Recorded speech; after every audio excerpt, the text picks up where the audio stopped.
فرمایا وَلَوْ شَاءَ اللَّهُ، اگر اللہ چاہتا. ثابت ہوا دنیا کے ہر کام اللہ تعالیٰ کی مرضی سے ہوتے ہیں، اس کی ڈھیل سے ہوتے ہیں یا اس کی اجازت سے ہوتے ہیں. کوئی ایسا کام نہیں جو اس کی مرضی کے بغیر ہو. سمجھے؟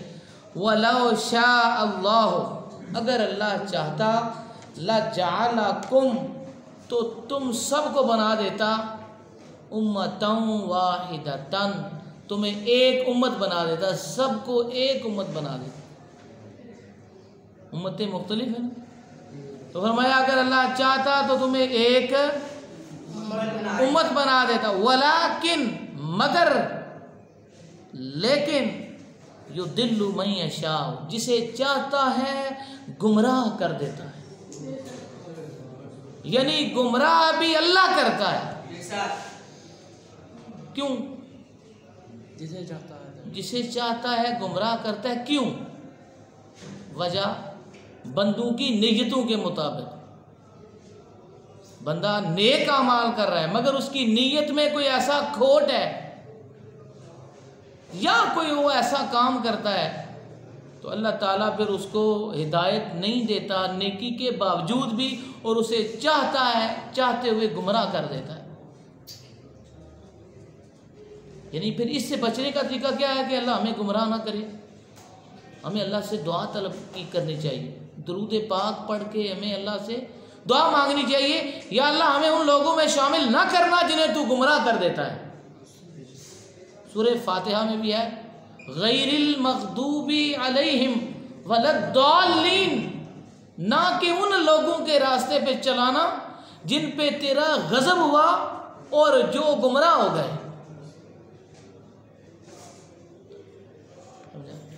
کوئی بندہ یہ نہ سوچے کہ میں اگر نماز پڑھتا ہوں، روزہ رکھتا ہوں، زکوٰۃ دیتا ہوں، حج کرتا ہوں تو میرے لیے تو جنت واجب ہوگی، میں تو پکا جنتی ہوں. اللہ کہتا ہے میں جسے چاہتا ہوں گمراہ کر دیتا ہوں. یہ ایک نئی بات ہے آپ لوگوں کے لیے کہ کوئی نماز روزہ زکوٰۃ حج کر کے سارے اعمال صالحہ کر کے یہ نہ کہے مجھے اب کیا ڈرنے کی ضرورت ہے جہنم سے، مجھے اب اللہ سے ڈرنے کی کیا ضرورت ہے، میں تو ہے ہی جنتی ہوں، میں تو ہے ہی نیک ہوں. نہ، یہ نہیں کہنا. یہ اس چیز کو ختم کرنے کے لیے کہ تو نیکی کر کے غرور اور تکبر نہ کرے. اللہ فرماتا ہے یضل من یشاء، جسے چاہتا ہوں میں گمراہ کر دیتا ہوں. یعنی نیکی سے اتار کر گمراہی کے راستے پہ ڈال دیتا ہوں اس کی نیتوں کے سبب. وَيَهْدِي مَن يَشَاءُ، اور جسے چاہتا ہوں ہدایت دے دیتا ہوں. سبحان اللہ. جسے چاہتا ہوں ہدایت دیتا ہوں، جسے چاہتا ہوں گمراہ کر دیتا ہوں. یعنی ہر دو صورت میں بندہ گناہ گار ہے یا نیک ہے، ہر دو صورت میں اللہ سے ڈرتا ہے اور بندہ عرض کرتا رہے یا اللہ ہدایت عطا فرما. ہدایت انسان کی سب سے بڑی ضرورت ہے، اس سے بڑی ضرورت انسان کی کوئی نہیں. اللہ تعالیٰ نے جو انسان کو پہلا سوال دیا ہے نا، سوال دیا ہے، یعنی یوں سمجھ لیجئے کہ سوال سکھایا ہے. یعنی یوں سمجھ لیجئے اللہ نے جو پہلی دعا عطا فرمائی ہے مومن کو. سمجھ نہیں آ رہی بات؟ قرآن مجید میں سب سے پہلی دعا جو اللہ نے مومن کو سکھائی ہے وہ کون سی ہے؟ وہ ہے ہدایت کی دعا. ابتدا سے ہے نا الحمدللہ رب العالمین. دعا تو نہیں ہے یہ تو اللہ کی تعریف ہے.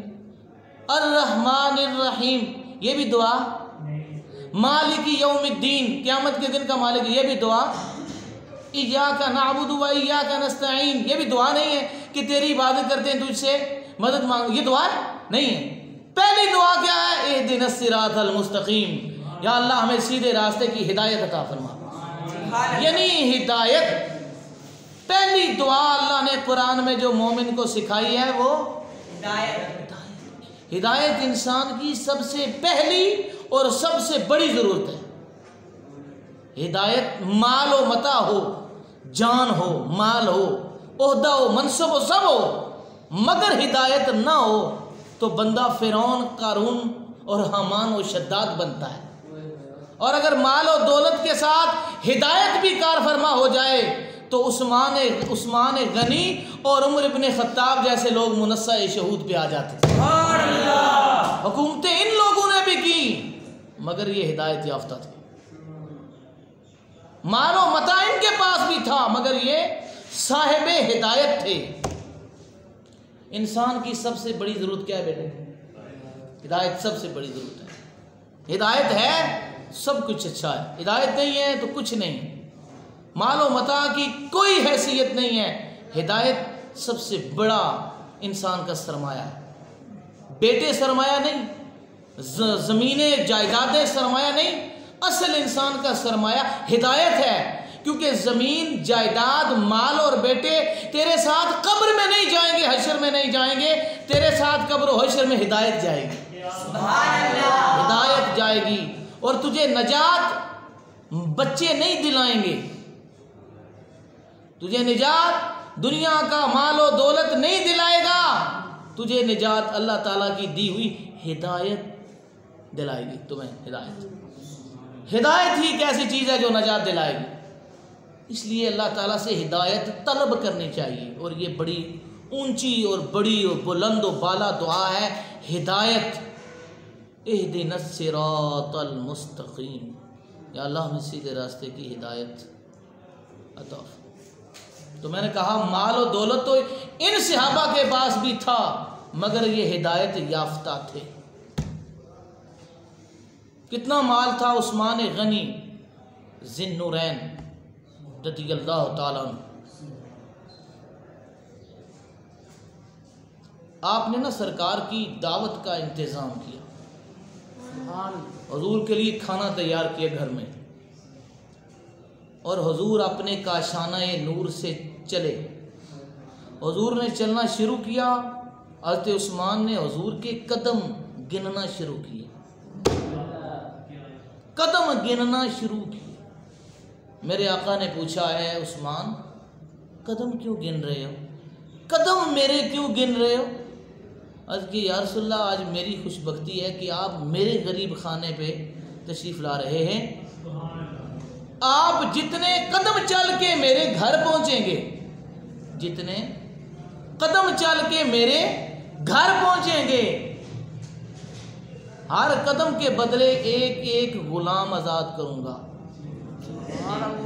اتنا مال و دولت اور اتنے غلام تھے کہ شہر مکہ کے اور پھر بعد میں مدینہ کے بڑے تاجروں میں حضرت عثمان غنی کا شمار تھا، اور اتنا مال رائے خدا میں دیا کہ 2 بار حضور نے کہا اے عثمان تو نے اپنی ذات پہ جنت واجب کر لی ہے، یہاں تک کہ ایک بار میرے آقا نے فرمایا اے عثمان آج کے بعد تو کوئی نیک عمل نہ بھی کرے، کوئی نیکی نہ بھی کرے پھر بھی تو جنت میں جائے گا۔ سبحان اللہ۔ صاحب عشرہ مبشرہ، حضور نے فرمایا ابو بکر فی الجنہ، عمر فی الجنہ، عثمان فی الجنہ، علی فی الجنہ، طلحہ فی الجنہ، زبیر فی الجنہ، عبیدہ ابن جراح فی الجنہ، سعید بن زید فی الجنہ، یعنی حضور نے 10 صحابہ کے نام لیے، تم سارے جنتی ہو۔ تو میں بات کر رہا تھا جسے چاہتا ہے گمراہ کرتا ہے، جسے چاہتا ہے ہدایت دیتا ہے، وَيَهْدِي مَن يَشَاءُ، جسے چاہتا ہے ہدایت دیتا ہے، وَلَتُسْأَلُنَّ، اور وہ تم سے ضرور پوچھے گا،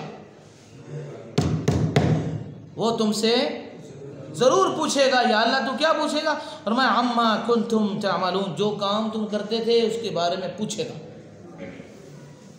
پوچھا جائے گا کہ نہیں؟ یعنی تمہیں پوچھا جائے گا اسکول جاتے تھے راستے میں کیا کرتے جاتے تھے، استاد بات کہتے تھے عمل کرتے تھے نہیں، گھر جاتے تھے ماں باپ کو حکم دیتے تھے عمل کرتے تھے کہ نہیں، میں نے تم پہ نماز فرض کی ہے ادا کرتے تھے کہ نہیں، روزہ فرض کیا تھا رکھا تھا یا نہیں، حج فرض تھا، مال و متاع تھا، عمرے پہ نہیں گیا، حج پہ نہیں گیا، پوچھے گا، ہو نہیں سکتا نہ پوچھے۔ حضور نے فرمایا حشر والے دن جب تک بندے سے یہ سوال نہیں ہوں گے، اگلا مرحلہ شروع نہیں ہوگا۔ وہ کما قال، یا رسول اللہ کون سا؟ فرمایا پوچھا جائے گا مال دیا تھا کدھر خرچ کیا، جوانی دی تھی کن کاموں میں خرچ کی، ضائع کی۔ اللہ حاضر قیاس پوچھا جائے گا مال دیا تھا، جوانی دی تھی، ماں باپ دیے تھے، دنیا کی ہر نعمت دی تھی، کیا قدر کی؟ یہ امتحان گاہ ہے۔ یہ کیا ہے؟ دنیا امتحان گاہ، یہ آرام گاہ نہیں ہے۔ ویسے کتنی بڑی بے وقوفی ہے کہ بندہ امتحان گاہ کو آرام گاہ بنا لے۔ یہ امتحان کی جگہ ہے، جگہ جی لگانے کی دنیا نہیں ہے، یہ عبرت کی جا ہے، تماشا نہیں۔